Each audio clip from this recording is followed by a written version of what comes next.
We turn our focus to the 1-2 punch between Hindenburg and India's SEBI chief, Madhavipuri Butch. While a face-off between the US short seller and Butch is escalating, India's markets regulator has asked investors to remain calm. However, the spat is turning more controversial with the back and forth between Hindenburg and the SEBI chief. Let's take a look at the allegations leveled by Hindenburg. The US firm claims that Butch and her husband had undisclosed investments in offshore funds linked to the Adani Group.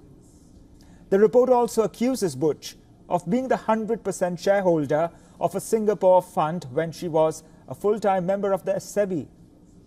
Hindenburg alleges that Butch transferred her stake to her husband only 2 weeks after she took over as the head of SEBI.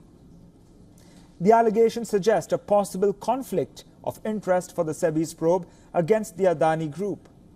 SEBI chief in a statement said the investment in the fund referred to in the Hindenburg report was made in 2015, when she and her husband were both private citizens living in Singapore, and almost 2 years before she joined SEBI. Butch said the decision to invest in this fund was driven by Dhaval's childhood friend from school and IIT Delhi, the chief investment officer Anil Ahuja. The statement denying any link to the Adani Group added, and I quote, "As confirmed by Anil Ahuja, at no point in the time did the fund invest in any bond, equity or derivative of any Adani Group company," unquote. Countering that statement, the United States firm said Madhavi Butch's response includes several admissions and raises numerous new critical questions. Hindenburg also challenged the SEBI chief to commit to a full, transparent and public investigation into these issues.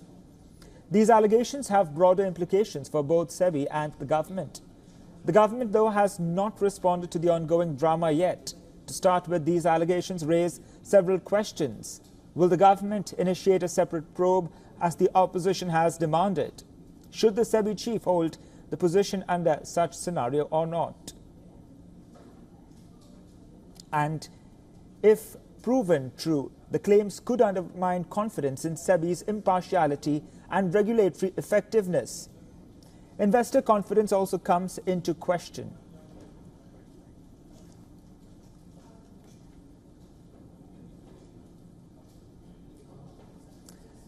For more on this, we are joined by Subhash Chandra Garg, former Finance Secretary of India, who is also an author. Mr. Garg, thank you for joining us on the broadcast. Thank you. What's your take on the Hindenburg SEBI Chief Saga? So this time, you see, the Hindenburg research report is a little different in the sense that this is targeting or aimed at the SEBI chief herself, whereas the earlier one was targeted against Adani Group companies for their doing what they called a con job in raising prices and things like that. So this is important qualitatively and has different implications. I take note of one major fact which has come out conspicuously in last 2 days, ever since this report was made public. Hindenburg made 4 specific allegations. Madhavi Butch and her husband, Dhaval Butch, has not actually denied any of them. The 4 facts, the 4 allegations in a way are now kind of fact. The implications may be different, whether the investment in that offshore fund IPE had compromised Madhavi Butch's position, or did it suggest any special or proximate relationship with Adani's? Those are the questions which can be debated and investigated. Right. But what it establishes by fact is that she and her husband made the investment. So I think that's the qualitative difference this time. What impact will the Hindenburg SEBI controversy have, especially on foreign investors, and what steps must be taken to restore investor confidence in the wake of these allegations, Mr. Garg? So I assume that you're talking about foreign investors in the stock markets, what we know usually as the portfolio route. That's what is directly affected by what goes on in the stock markets and the regulator. In my judgment, crucially in my judgment, is not going to get adversely affected. In fact, if there is a strong short seller who can puncture the winds out of a balloon by bringing out the untenability of any particular valuation or so, I think that increases the confidence of the foreign investors. So I don't think this particular episode is going to make any difference to the foreign investors. They would be guided more by fundamentals and what their view about the profitability of the Indian companies and the strength of the stock markets. Do you also suggest any changes to SEBI's broader framework?